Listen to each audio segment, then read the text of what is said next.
Hello everyone, कैसे हैं आप सभी। उम्मीद करती हूँ आप सभी अच्छे होंगे।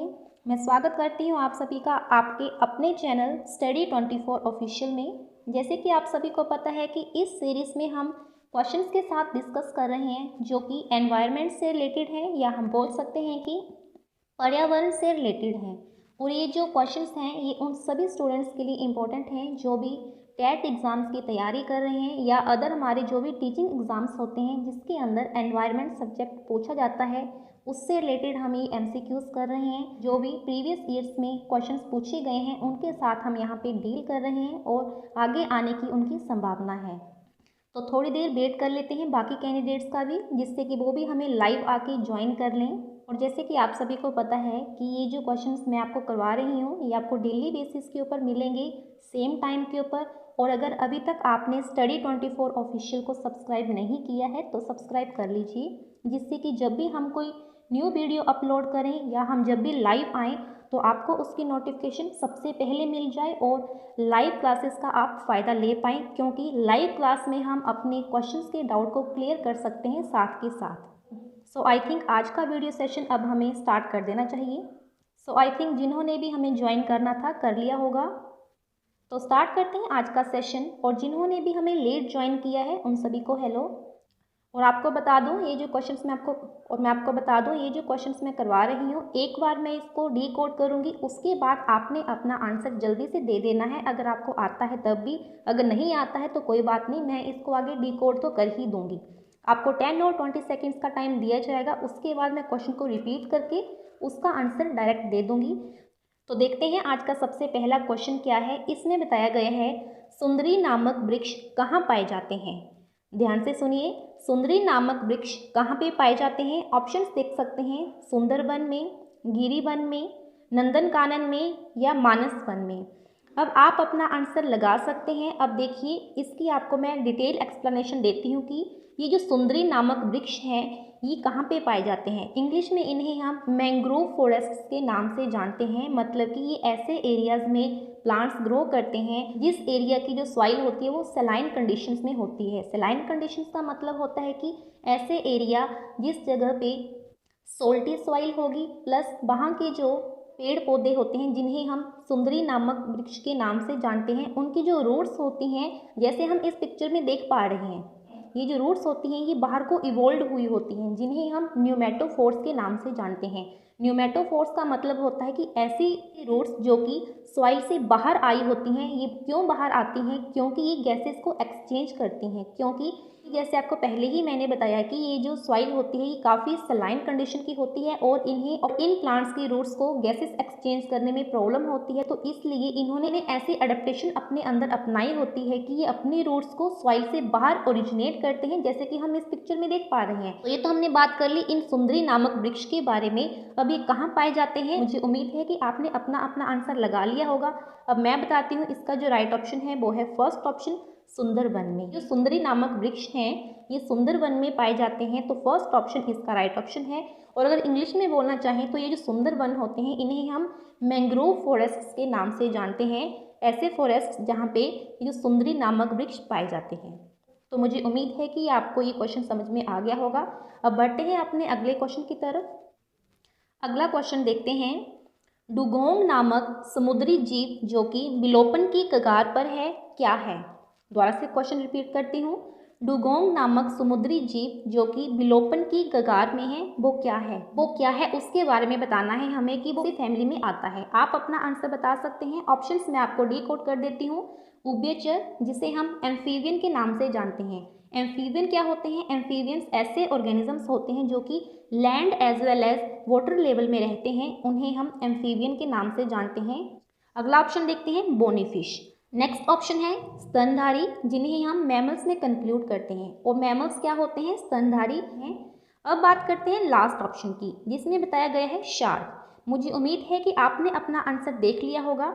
अब मैं दोबारा से इस क्वेश्चन को कंप्लीट एक्सप्लेन करती हूँ कि क्वेश्चन की डिमांड क्या है। सबसे पहले तो हमें पता है कि ये जो डुगोंग नामक समुद्री जीव है ये ऑर्गेनिज्म है जो कि एक्वेटिक सिस्टम में रहता है। इस पिक्चर में आपको देखने को मिल रहा है ये जो डुगोंग नामक समुद्री जीव है, ये जो ऑर्गेनिज्म होता है ये हर्बीवोर है। हर्बीवोर का क्या मतलब होता है, जो कि शाकाहारी हो, जो कि सिर्फ और सिर्फ ग्रास के ऊपर डिपेंड हो, या हम बोल सकते हैं कि जो ग्रीन वेजिटेशन होती है उसके ऊपर ही डिपेंड होता है।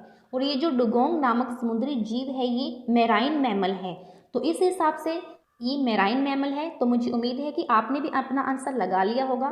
तो इस हिसाब से ये जो डुगोंग नामक समुद्री जीव है जो कि विलोपन की कगार पर है, तो ये क्या है, ये है हमारा स्तनधारी, जिन्हें हम मैमल्स में कंक्लूड करते हैं।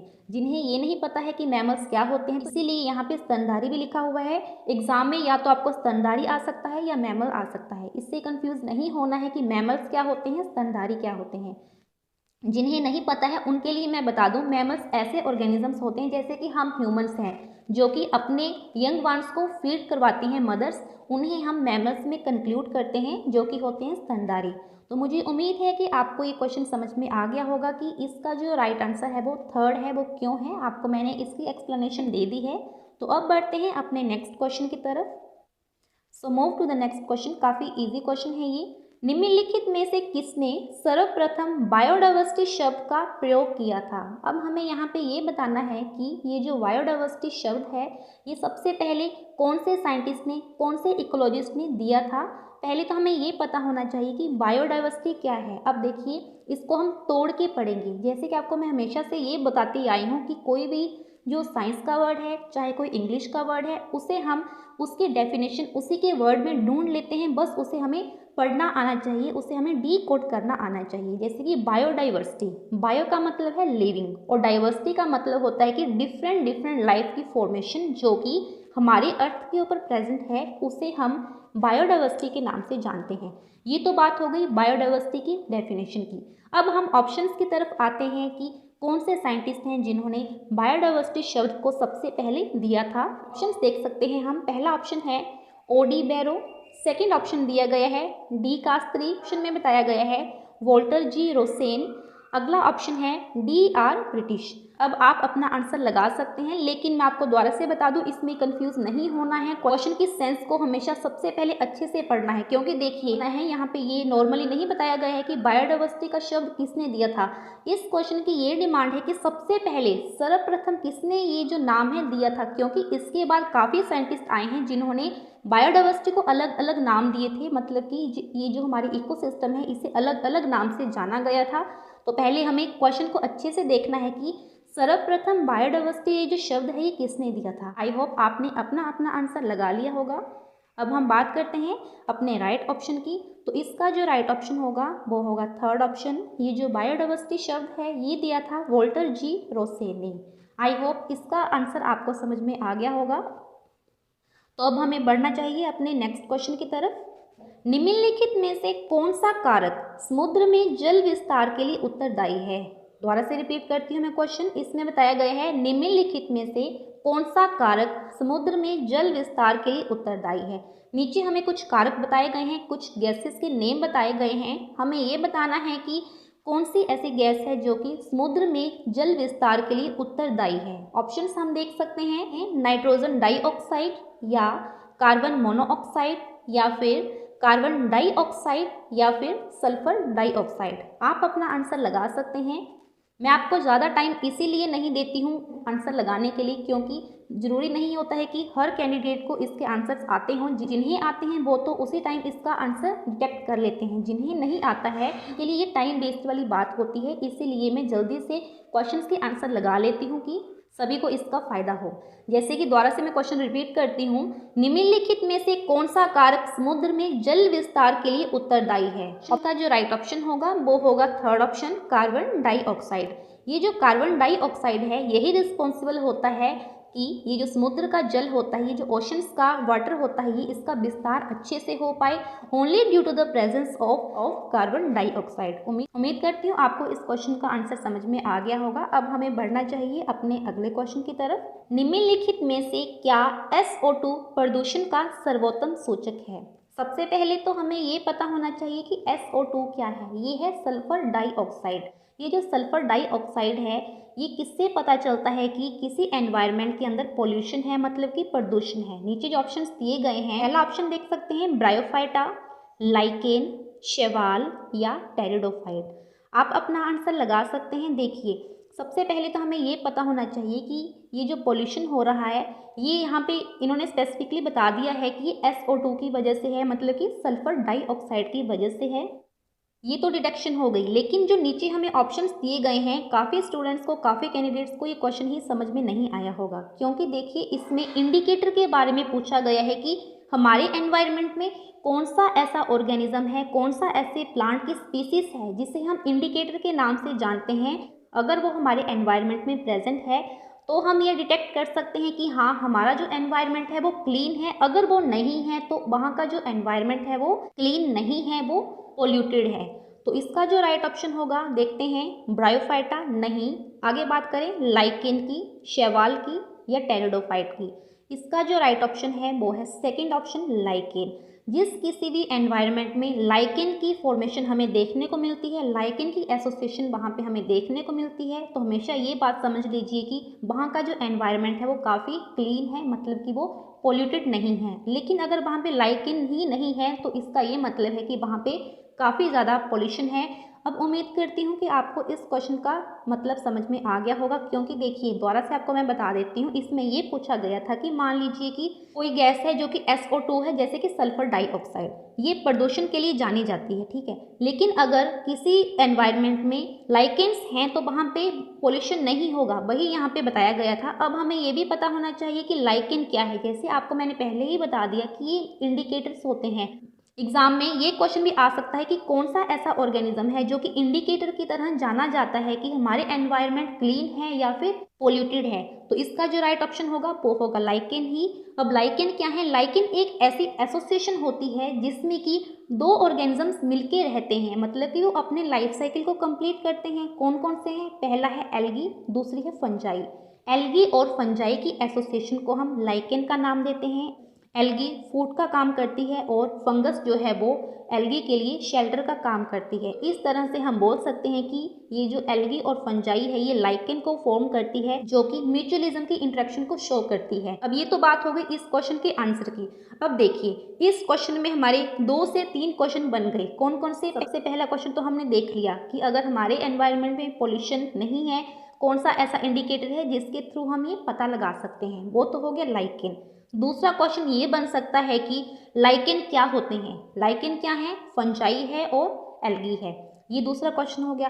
तीसरा क्वेश्चन ये हो सकता है कि कौन सा ऑर्गेनिज्म ऐसा है जिसे हम इंडिकेटर की तरह जानते हैं, अगर वो एनवायरनमेंट में प्रेजेंट है तो जो हमारा एनवायरनमेंट है वो क्लीन है, और अगर वो नहीं है तो हमारा जो एनवायरनमेंट है वो पोल्यूटेड है, तो वो भी कौन सा होगा? वो होगा लाइकेन। चौथा क्वेश्चन इसमें ये अराइज होता है कि लाइकेन में कौन कौन से ऑर्गेनिजम्स पाए जाते हैं। पहला है एल्गी, दूसरा है फंजाई। पांचवा क्वेश्चन इसमें ये अराइज होता है लाइकेन से रिलेटेड कि लाइकेन के अंदर जो ऑर्गेनिजम्स पाए जाते हैं, जैसे कि एल्गी हो गई, फंजाई होगी, इन दोनों के बीच में कौन सी एसोसिएशन हमें देखने को मिलती है? कौन सी एसोसिएशन की वजह से ये जो लाइकेन की फॉर्मेशन होती है वो कौन सी होती है? तो वो होती है म्यूचुअलिज्म। म्यूचुअलिज्म का क्या मतलब है? ऐसे ऑर्गेनिजम्स जो कि हमेशा के लिए एक दूसरे के साथ ही रहते हैं, अपनी लाइफ को, अपने लाइफ साइकिल को वहीं पे कंप्लीट कर देते हैं, उन्हें हम म्यूचुअलिज्म के नाम से जानते हैं। और म्यूचुअलिज्म की सबसे अच्छी, सबसे बेस्ट एग्जाम्पल है हमारी लाइकेन। उम्मीद करती हूँ आपको ये क्वेश्चन समझ में आ गया होगा और लाइकेन के बारे में भी आपको इन्फॉर्मेशन मिल गई होगी कि लाइकेन क्या है, क्योंकि इससे रिलेटेड काफ़ी एग्जाम में काफ़ी क्वेश्चन पूछे जाते हैं, क्योंकि ये काफ़ी हॉट टॉपिक है कि लाइकेन क्या है। जो राइट ऑप्शन था वो सेकेंड ऑप्शन था। अब बात करते हैं अगले क्वेश्चन की। पीने वाले जल में एंटामीवा हिस्टोलिटिका की उपस्थिति निम्नलिखित में से किसका सूचक है? नीचे जो हमें ऑप्शंस दिए गए हैं, किसके थ्रू हम ये पता लगा सकते हैं कि जो हमारा ड्रिंकिंग वाटर होता है उसके अंदर एंटामीवा हिस्टोलिटिका की उपस्थिति पाई जाती है। ऑप्शंस हम देख सकते हैं, प्रदूषित जल की, स्वच्छ जल की, कार्बनिक पदार्थ की या बैक्टीरिया प्रसार की। आप अपना आंसर लगा सकते हैं। मैं दोबारा से क्वेश्चन को रिपीट करती हूँ। क्वेश्चन में ये बताया गया है, पीने वाले जल में एंटामीवा हिस्टोलिटिका की उपस्थिति निम्नलिखित में से किसका सूचक है? तो इसका जो राइट ऑप्शन होगा मैं आपको बता देती हूँ, वो है फोर्थ ऑप्शन। ये जो बैक्टीरिया प्रसार हैं इनकी उपस्थिति से, इनकी प्रेजेंस से हम ये पता लगा सकते हैं कि जो हमारा ड्रिंकिंग वाटर है उसमें एंटामीवा हिस्टोलिटिका की प्रेजेंस है। तो इस हिसाब से इसका जो राइट ऑप्शन है वो फोर्थ ऑप्शन है। ये क्यों है आपको मैंने बता दिया है। यूज़ नहीं होना है कि इसका जो राइट ऑप्शन होगा वो क्या होगा। प्रदूषित जल तो होगा ही नहीं, स्वच्छ जल भी नहीं होगा। इसमें ये नहीं पूछा है कि कौन सा वाटर कैसा होगा, इसमें ये पूछा गया है कि एंटामीबा हिस्टोलिटिका की प्रेजेंस के लिए कौन सा ऑर्गेनिज्म ऐसा है, कौन सी ऐसी कंपोजिशन है जो कि रिस्पॉन्सिबल होती है, तो वो होती है बैक्टीरिया प्रसार। That is the fourth option. Next question में बताया गया है गोबर गैस में सर्वाधिक ज्वलनशील गैस है, कौन सी ऐसी गैस है जो कि मोस्टली गोबर गैस में पाई जाती है, सबसे ज़्यादा रेंज में पाई जाती है। ऑप्शंस हम देख सकते हैं, काफ़ी इजी क्वेश्चन है ये।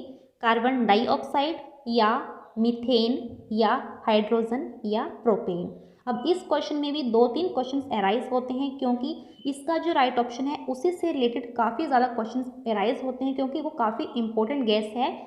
आपको मैं 10 और 20 सेकंड्स का टाइम दे रही हूँ अपने क्वेश्चन का आंसर डिटेक्ट करने के लिए। इस क्वेश्चन में क्या पूछा गया है दोबारा से बता देती हूँ। गोबर गैस में सर्वाधिक ज्वलनशील गैस है, ये नहीं पूछा गया है कि कौन कौन से गैसेस होते हैं, यहाँ पे ऑप्शंस नहीं दिए गए हैं। यहाँ पे हमें मोस्टली उस गैस के बारे में बताना है जिसकी वजह से ये जो गोबर गैस बनती है। आई होप आप सभी ने अपना अपना आंसर लगा लिया होगा। तो अब मैं अपना आंसर बताती हूँ कि ये जो गोबर गैस है इसमें मोस्टली जो गैस पाई जाती है वो होती है मीथेन। सेकंड ऑप्शन इसका राइट ऑप्शन होगा मीथेन। मीथेन की वजह से ही जब मीथेन की हाई अमाउंट होती है तो वहाँ पे गोबर गैस की फॉर्मेशन होती है, तो हम बोल सकते हैं कि इसका जो राइट ऑप्शन है वो है मीथेन। इसमें कंफ्यूज नहीं होना है कि फर्स्ट ऑप्शन भी हो सकता है। मोस्टली इसमें कार्बन डाइऑक्साइड भी लगा देंगे कई बच्चे जिन्हें इसके बारे में कंप्लीट नॉलेज नहीं होगी कि मीथेन क्यों नहीं है। तो इस हिसाब से इसका जो राइट ऑप्शन होगा कि गोबर गैस में सबसे ज़्यादा जो गैस पाई जाती है वो पाई जाती है मीथेन। सेकंड ऑप्शन इसका राइट ऑप्शन है। अब इस क्वेश्चन की डिमांड है एरोसोल है। अब ये जो एरोसोल है ये क्या है? हवा में तैरते हुए ठोस पदार्थ, या हवा में उपस्थित प्रदूषित गैस, या फिर हवा में उपस्थित छोटे धूल कण, या फिर हवा में उपस्थित हरित गृह गैस। अब इस पिक्चर को देख के आपने इतना तो कंक्लूड कर ही लिया होगा कि एरोसोल ऐसे कंपाउंड्स होते हैं जो कि हवा में पाए जाते हैं, मतलब कि हमारे एटमॉस्फेयर में पाए जाते हैं। लेकिन एक्चुअल में ये क्या है वही हमें यहाँ पे डिटेक्ट करना है। आप अपना आंसर बता सकते हैं। मैं दोबारा से क्वेश्चन को रिपीट करती हूँ। एरोसोल क्या है इसके बारे में हमें बताना है। ये तो हमें पता चल गया कि एरोसोल हवा में पाए जाते हैं, मतलब कि एयर में पाए जाते हैं। तो ऑब्वियस सी बात है कि इसमें मिक्सचर होगा। किसका मिक्सचर होगा? गैसेस का मिक्सचर होगा। तो मैं उम्मीद करती हूँ कि आपने अपना अपना आंसर लगा लिया होगा। तो इसका जो राइट ऑप्शन होगा वो होगा फर्स्ट ऑप्शन। एरोसोल हवा में तैरते हुए ठोस पदार्थ हैं, मतलब कि ये मिक्सचर गैसेस होते हैं। इसके साथ कुछ ऐसे कंपाउंड्स होते हैं जैसे कि बैक्टीरिया हो गए, जर्म्स हो गए, जो कि हमें नेक्ड आई से नहीं देखने को मिलते हैं, उन्हें हम एरोसोल के नाम से जानते हैं। तो इस हिसाब से इसका जो राइट ऑप्शन होगा वो होगा फर्स्ट ऑप्शन। इसमें हमें सेकंड ऑप्शन नहीं लगाना है या थर्ड ऑप्शन नहीं लगाना है, क्योंकि एरोसोल ऐसे कंपाउंड्स होते हैं जिसमें कि गैसेस भी पाई जाती हैं, जिसमें कि ठोस पदार्थ भी पाए जाते हैं, जिन्हें हम बोलते हैं कंपाउंड्स जो हो सकते हैं, जैसे कि बैक्टीरिया हो गई, जर्म्स हो गई, वायरसेस हो गई। ठीक है, इन सभी को कंक्लूड करके हम एरोसोल बोलते हैं कि एरोसोल क्या है। तो इस तरह से फर्स्ट ऑप्शन इसका राइट ऑप्शन होगा। बड़े शहरों में किसकी उपस्थिति के कारण प्रदूषण होता है? आप अपना आंसर लगा सकते हैं कि जो बड़ी बड़ी सिटीज़ होती हैं वहाँ पे जो प्रदूषण की अमाउंट सबसे ज़्यादा अमाउंट में देखने को मिलती है वो किसकी वजह से होती है? कौन सा कंपाउंड रिस्पॉन्सिबल होता है उसके लिए? ऑप्शन हम देख सकते हैं, कॉपर की वजह से,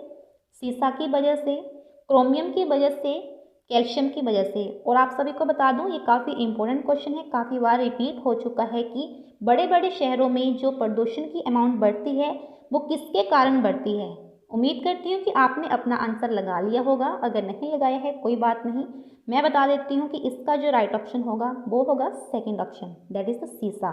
only due to the presence of सीसा, ये जो बड़े बड़े शहर होते हैं, बिग सिटीज़ होती हैं, वहाँ पे पोल्यूशन की अमाउंट सबसे ज़्यादा देखने को मिलती है। तो हम बोल सकते हैं कि इसका जो राइट ऑप्शन होगा वो सेकेंड ऑप्शन होगा, दैट इज़ द सीसा।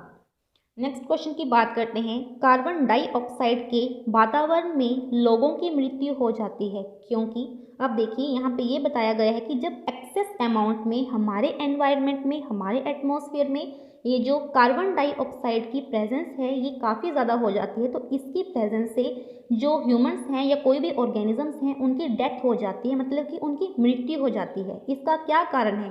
क्यों ऐसा होता है कि जब भी CO2 की कार्बन डाइऑक्साइड की प्रेजेंस हमारे एनवायरनमेंट में ज़्यादा हो, जिसके कारण ये जो लोगों की मृत्यु देखने को मिलती है। आप अपना राइट ऑप्शन बता सकते हैं। मैं ऑप्शंस को डिकोड कर देती हूँ। पहला ऑप्शन है ऑक्सीजन नहीं मिल पाती, या सेकंड ऑप्शन में जैसे बताया गया है दम घुटता है।